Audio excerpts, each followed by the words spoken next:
si Pangulong Donald Trump ay napapaligiran ng mga evangelical at sila'y nagtipon-tipon doon sa Oval Office. Ang bagong apostolikong reformasyon ba ang nangingibabaw ngayon sa White House? At upang ilantad ang kanilang itinatagong agenda, maligayang pagdating mga mahal kong kaibigan dito sa channel ng Vince Traveler's Diary. Maaari po bang pakilike, pakishare ang video ito sa lahat at pakisubscribe ang channel na ito. Sa Apokalipsis 13, talatang 13, at siya ay gumagawa ng mga dakilang tanda na anupat na kapagpapababa ng kahit apoy mula sa langit hanggang sa lupa sa paningin ng mga tao. Narito ang hidden agenda ng mga evangelical sa White House, ang pagkaisahin ang simbahan at ang estado upang palakasin ang mga batas na nauukol sa relihiyon at naaayon sa Project 2025 playbook. We probably don't even have a country. This week I'm also creating the White House Faith Office led by Pastor Paula White, who is so amazing. And in our public squares, and we will bring our country back together as one nation under God with liberty and justice for all. We have to bring religion back. We must make America pray again. I think our country is missing a lot of religion. I think this is a country that needs religion. In America, we don't worship government, we worship God. I get in there, you're going to be using that power at a level that you've never used it before. Let's bring religion back. Let's bring God back. Ito ay nakakagulat kung paano si Paula White, ang pangulo ng kulto na NAR o New Apostolic Reform, ay kanyang sinabi na ang mga pangunahing doktrina ng NAR ay makalusot sa White House.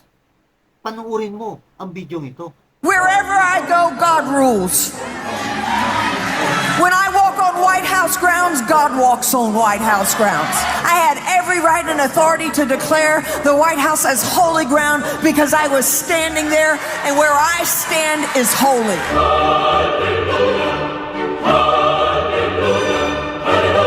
To say no to President Trump would be saying no to God.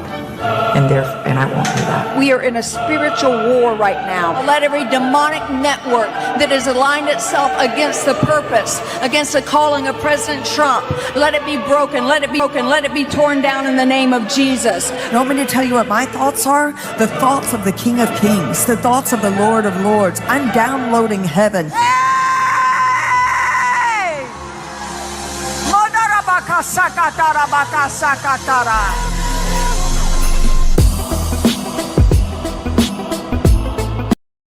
Ang mga ganitong uri ng wika ay makabuluhan ang implikasyon. Itinataas nito si Trump sa isang halos savior-like status sa harap ng marami niyang mga taga-suporta. Ito ay lehitimo sa isipan ng maraming Kristiyano na ang kanyang mga pampulitikang aksyon ay may banal na pag-aproba at ito ay ang pagsanid ng nasyonalismong Kristiyano at mga konserbatibong mga Amerikano na makaka-impluwensya sa ating mga batas at sa ating pambansang pagkakakilanlan. Kaya, ano ang nakatagong agenda sa likod ng lahat ng mga panalangin ito? Ang sagot sa likod ng mga tanong na ito ay ang pagpapataw ng batas pangrelihiyon batay sa mga patakarang pampanampalataya.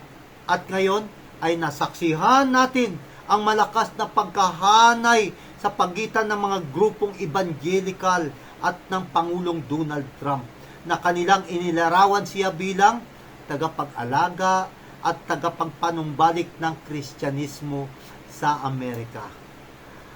Ang mga hakbangin na ito ay mahalagang pasimula sa pagkakaisa ng simbahan at estado na ayon sa mga hula ng Biblia na hinulaang magaganap na ipatutupad bilang tanda ng hayop.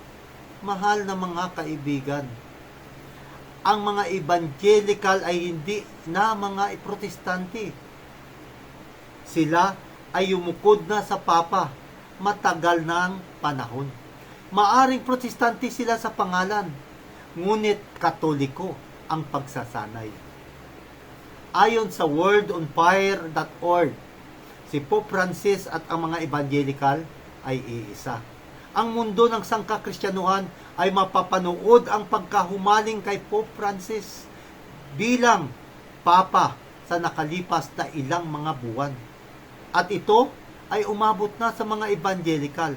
At sino kaya ang makalimot sa mesmerizing iPhone video na kinuhang pelikula ng kaibigan ng yumaong Papa na si Bishop Tony Palmer, kung saan ang obispo ng Roma ay nakipag-usap na may malaamang habag at isang pambansang pagtitipon ng mga Amerikanong evangelical leaders ang kanyang ngiti, ang tuno ng kanyang boses at ang simpleng direktang mga salitang tapos na ang protesta. Ito ang kanyang video. I believe that's something that needs to be fixed. There's a challenge for you. So the protest has been over for 15 years. And I get a bit cheeky here because I challenge my Protestant pastor friends. If there is no more protest, how can there be a Protestant church? If there is no more protest, how can there be a Protestant church? Maybe now we're all Catholics again. Maybe now we're all Catholics again. Maybe now we're all Catholics again. Delle vostre preghiere e pregare al Signore perché ci unisca tutti. E avanti, siamo fratelli. Nakita niyo na ang kanyang mga salita na ang Papa ng Roma pinili niyang maging isang tulay sa pagitan ng Katoliko at Evangelical. Mga minamahal kong kaibigan, hindi galing ang tulay na ito sa Diyos. Ipinapakita ng mga hula sa Biblia na ang huwad na espiritu ang magbubuklod sa kanila sa katapusan ng panahon.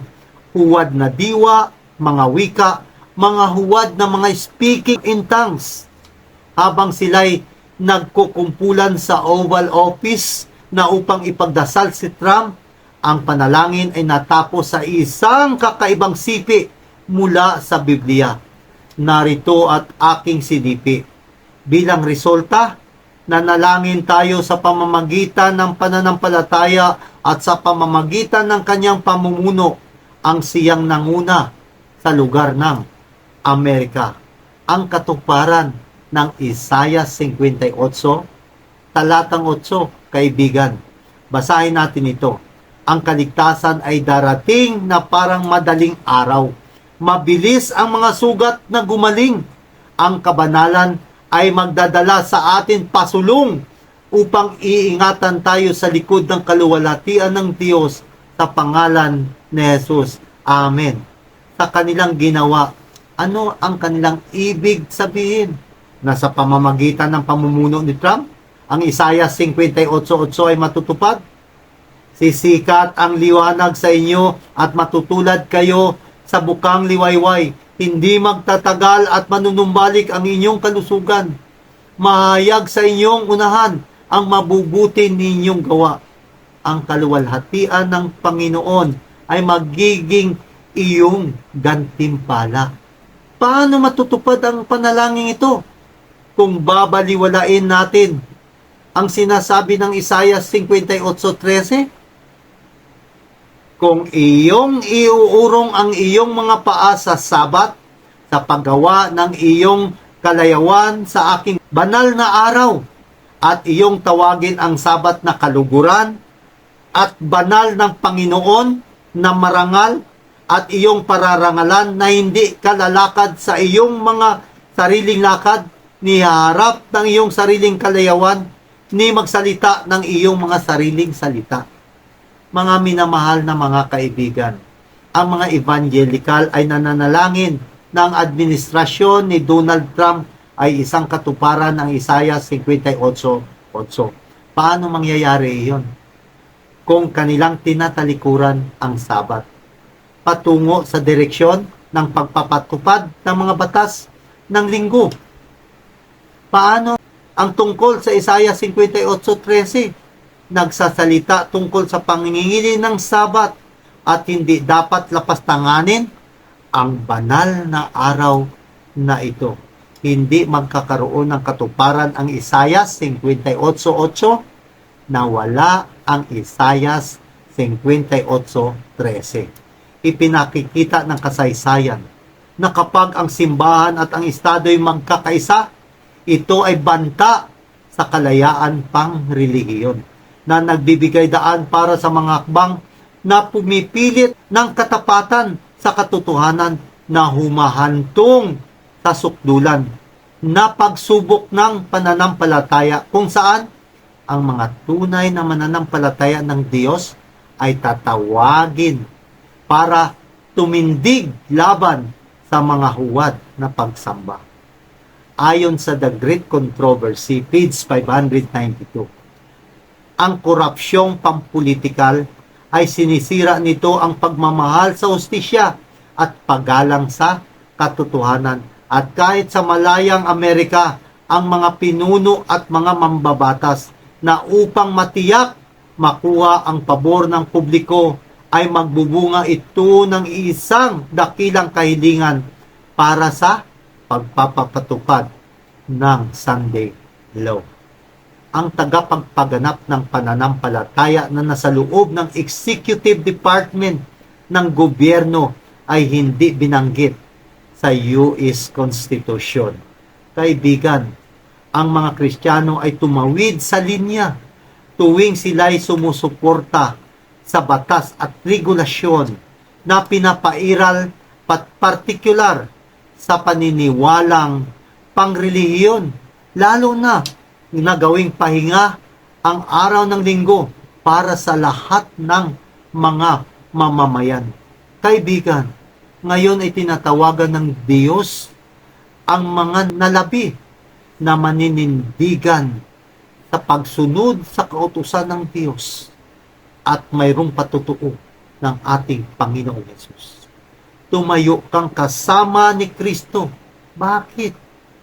Sapagkat ang huwad na pagsamba ay mababangon at ito'y muling darating na parang baha at mananaig ang korupsyon sa politika.